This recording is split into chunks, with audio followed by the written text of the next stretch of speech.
Sir 27वीं आइनी तरमीम के तव्हां की था ॾिसो अॼु हाई कोर्ट बार एसोसिएशन में को ख़ासि पारां जेको आहे स्ट्राइक जो अॼु जेको आहे सर्कुलर हो त इन सॼी सूरत हाल ते तव्हांजो मौक़िफ़ छा? बिस्मिल्लाह रहमान रहीम।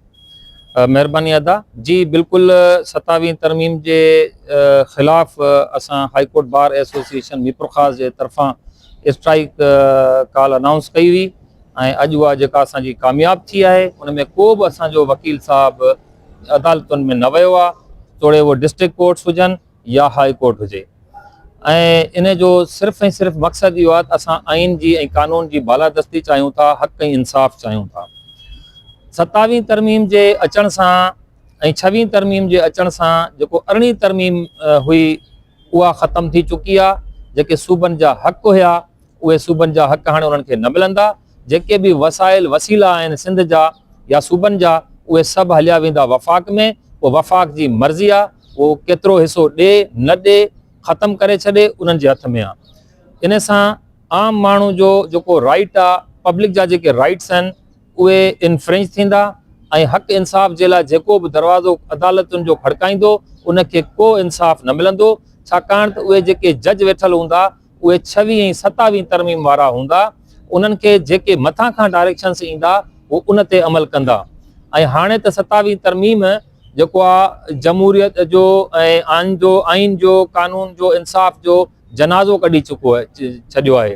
तव्हां ॾिसो त कल्ह खां वठी पाकिस्तान में 2 चीफ जस्टिस जेके आहिनि से उहे कमु पिया कनि। हिकिड़ो फेडरल जेको आहे कॉन्स्टिट्यूशनल कोर्ट जो सुप्रीम जज ऐं ॿियो जेको आहे सुप्रीम कोर्ट ऑफ पाकिस्तान जो जज। ऐं नाइंसाफ़ी त इहा आहे त जेको बि फ़ैसिलो सुप्रीम कोर्ट ऑफ पाकिस्तान कंदी उनखे आइनी अदालत में यानी फेडरल कॉन्स्टिट्यूशनल कोर्ट में चैलेंज करे सघिबो। पोइ उहो उन्हनि जी मर्ज़ी आहे त उन फ़ैसिले खे मेंटेन कनि या उनखे जेको आहे डिसमिस कनि। ऐं जेको फेडरल कॉन्स्टिट्यूशनल कोर्ट फ़ैसिलो कंदी उहो कंहिं बि अदालत में सुप्रीम कोर्ट में बि इवन नथो चैलेंज करे सघिजे, उहो हिकिड़ो लास्ट एंड फाइनल हूंदो। त इहे जेके शयूं आहिनि इहे मुल्क जे मुफ़ाद में न आहिनि ऐं न ई इन जे अवाम जे मुफ़ाद में आहिनि। ऐं इहो मुल्क खे कमज़ोर करण जी साज़िश आहे ऐं इहा असीं सम्झूं था इहा साज़िश बैरूनी जेके उन में हथ मुलविस आहिनि उन्हनि जी आहे। ऐं पाकिस्तान खे कमज़ोर करणु चाहिनि था, सिंध खे ख़तमु करणु चाहिनि था, सिंध जा टुकड़ा टुकड़ा करणु चाहिनि था। पर असां वकील अञा ज़िंदा आहियूं, असांजा ज़मीर अञा ज़िंदा आहिनि। ऐं तव्हां ॾिठो त 2 जजनि जेको आहे उहो इस्तीफ़ाऊं ॾिनियूं, जस्टिस मंसूर अली शाह ऐं जस्टिस अतर मिनल्ला साहब। उन्हनि इस्तीफ़ा ॾिनी ऐं सबूत पेश कयो त उहे हिन धरती जा जेके सपूत पुट आहिनि ऐं उहे हिलाली पुट आहिनि ऐं हू आइन ऐं कानून जी बालादस्ती चाहिनि था ऐं उहे असां सां गॾु आहिनि। असां तव्हांजे तवसुत सां ॿियनि बाज़मीर जजनि खे मैसेज था ॾियूं जेके ज़मीर वारा आहिनि त ख़ुदा ही वक़्तु आहे। तव्हां इन कुर्सी ऐं नौकरी सदाई न हूंदी, पर ही पाकिस्तान सदाई हूंदो, ही सिंध सदाई हूंदी। तव्हां जेको आहे बी पार्टी थी करे उन्हनि जो कमु पिया करियो।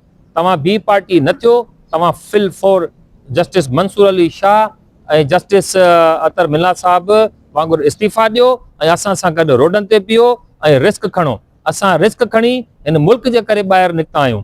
असांजो कन्वेंशन थियो हैदराबाद में, असीं वियासीं। कराची में थियो, असीं वियासीं। सुभाणे सखर में आहे, असीं उते वेंदासीं।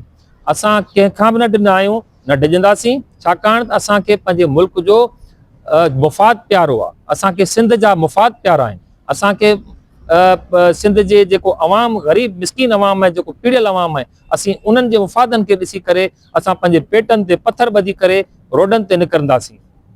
ऐं असांखे ख़तरात ताक़ आहिनि, असांखे धमकियूं ऐं थ्रेट्स अची रहियूं आहिनि। तव्हां ॾिठो इस्लामाबाद में छा थियो, इन खां पहिरीं क्वेटा में छा थियो।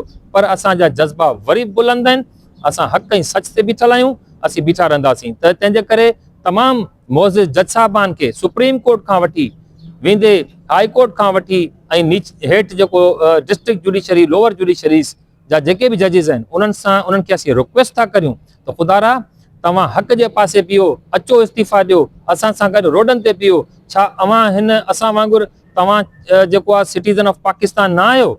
छा इहा सदाई कुर्सी हूंदी? इहा सदाई कुर्सी न हूंदी। पर जेका हिस्ट्री आहे उहा लिखिजे पई त केरु यज़ीद जे पासे बीठो आहे, केरु हुसैन जे पासे बीठो आहे। वॾी महिरबानी।